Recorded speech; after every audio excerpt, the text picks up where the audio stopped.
Morning and welcome back to the Livingston Parish News Morning Show. My name is McHugh David, publisher and editor of the news. Appreciate you guys joining us this morning. If you're watching us live on Facebook, thank you for that. Please remember that Facebook does keep these shows live throughout the day, so you can go back and check them out if you don't have time to watch them first thing in the morning.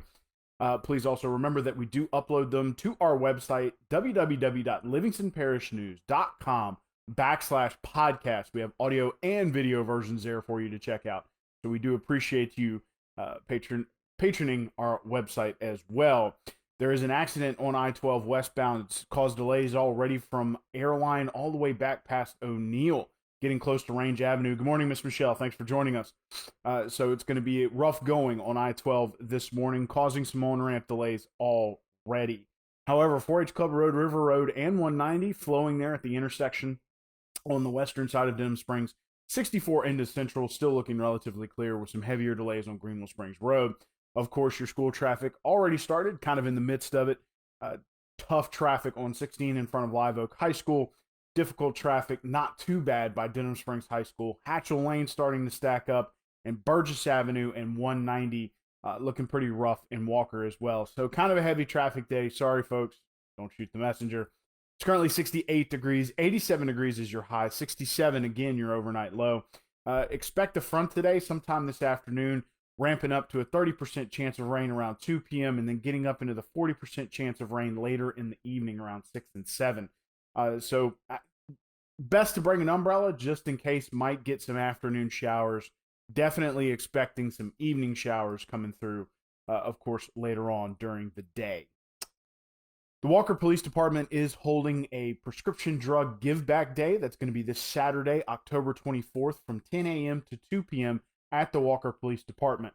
The drop-off is completely anonymous and there are no questions asked. The reason for the drop-off is due to most people do not dispose of their prescription drugs in an appropriate manner. Of course, even just getting rid of the bottle and your personal information should be done in a certain way. Disposing of actual prescription drugs that are still in a pill bottle, not doing it appropriately, does come with a fine if they can find out who you are. So it's best if you have prescription drugs just sitting around, maybe you had a surgery, maybe you were sick, some things of that nature, maybe your kids were sick, who knows, and you need to get rid of them and you want to get rid of them in an appropriate manner, this is your chance to do it. Again, that's going to be at the Walker Police Department this Saturday from 10 a.m. to 2 p.m. It is off of Burgess Avenue in Walker, so please keep that in mind. Multiple crashes yesterday snared traffic real bad on I-12 east and westbound near the Springfield Albany exit. No major injuries reported at this time, but if you were wondering what had happened yesterday on I-12, that was it. Several accidents on both sides of the interstate caused traffic to be backed up for quite a few hours. Again, at this point, no major injuries were reported. A bit of unfortunate news announced yesterday by the state police. A joint investigation between state police, Federal Bureau of Investigation, AG, the Attorney General's office, Livingston Parish Sheriff's Office, all came together yesterday in the arrest of Joshua Crochet of Walker, 27-year-old man of Walker, arrested on child pornography charges. Again, that was a major joint investigation. He's going to face quite a few charges. You can read about him at www.livingstonparishnews.com/breaking news. Again, Joshua Crochet, 27-year-old Walker man, arrested on child pornography charges. A major joint investigation all the way from the federal to the local level. Getting into your COVID-19 statistics real quick this morning, 177,399 cases, 5,584 deaths, 2,627,671 tests. 165,282 have recovered. 608 are hospitalized on 68 ventilators. In Livingston Parish, 4,135 cases, 79 deaths on 45,043 tests. Good morning, Mr. Mike. Thanks for joining us. Good morning, Miss Karen. Thanks for joining us as well. A bit of unfortunate news came out yesterday as well. The town of Albany has elected to cancel its Christmas parade this year out of fear of safety and precaution for citizens of Albany. Still not entirely sure what's going to be going on with the novel coronavirus at that time. Of course, Albany's Christmas parade, one of the mainstays, along with the Springfield Christmas parade. sort of a back and forth between the two, but of course, a little competition makes everybody better. But those are the mainstays for Christmas on the eastern side of the parish. And unfortunately, Albany has gone ahead and elected to cancel theirs. This would have been the 38th parade, and this is only the second cancellation. The last one came in 2012. So, unfortunately, Albany canceling their Christmas parade. As of right now, Walker, Denham, and Springfield and Livingston still on. We're going to see how those situations develop. Albany, the first to cancel their local Christmas parade. 500 students and faculty combined, not entirely sure how many of each category, but total quarantined in the Livingston Parish school system is 500 students and faculty. Of course, that's only about roughly 2% of the total student and faculty population, which is 30,000. But that number has more than doubled since the last report from the Livingston Parish Public School Superintendent Joe Murphy on September 25th. So over nearly a month period, it has doubled.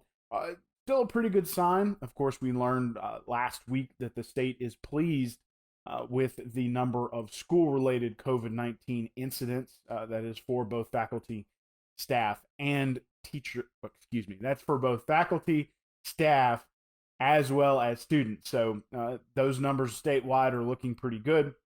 Of course, Livingston Parish still has the virtual option, but most students returned to 5-day-a-week instruction several weeks ago. So again, 500 total students and faculty currently in quarantine from the Livingston Parish school system. The legislature has sent its first, I guess you can say, executive order tweaking bill to the governor. This is the first one to make it through. HB 4 would allow both the House and the Senate to come together after the governor had extended an emergency declaration and see, whether or not they believe, as representatives of the people, that the emergency declaration was warranted based on things like, does it actually address the the disaster at hand and those sorts of things. If it does not, the 4 officers, 2 from each house, would come together, put together a list of grievances, and send them to the governor. Also, at that point, the legislative staff would pass out ballots to see whether or not they want to rescind that most recent emergency order. So those events would come in tandem. This is coming out of both houses. These are sort of the final amendments. It will hit the governor's desk. Kind of interesting to see. There is no veto-proof majority on this thing. So he can just stroke the pen and veto it out. So it's going to be interesting to see how he handles it from his end.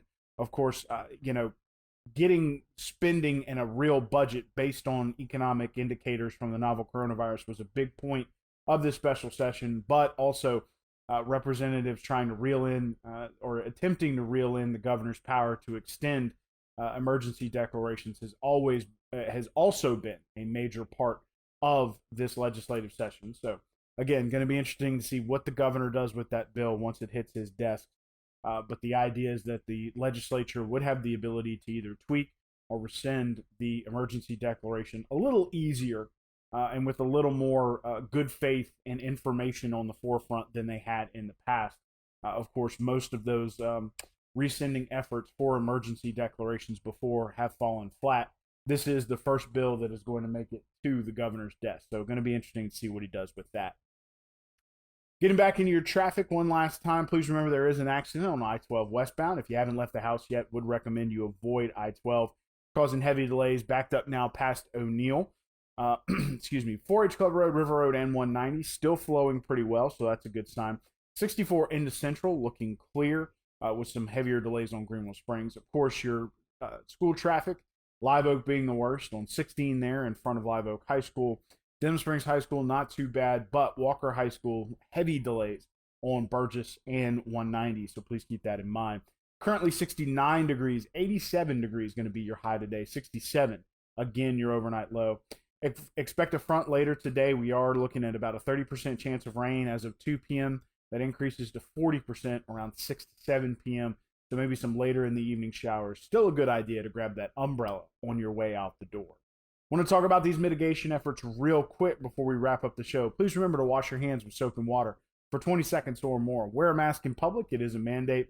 6 feet or more of distance between yourself and others. Control your cough and sneezing with an elbow or a tissue. Don't touch your face, my favorite one. 50 or less to a gathering, preferably less, and stay home if you're sick, and utilize telehealth to get in touch with your doctor.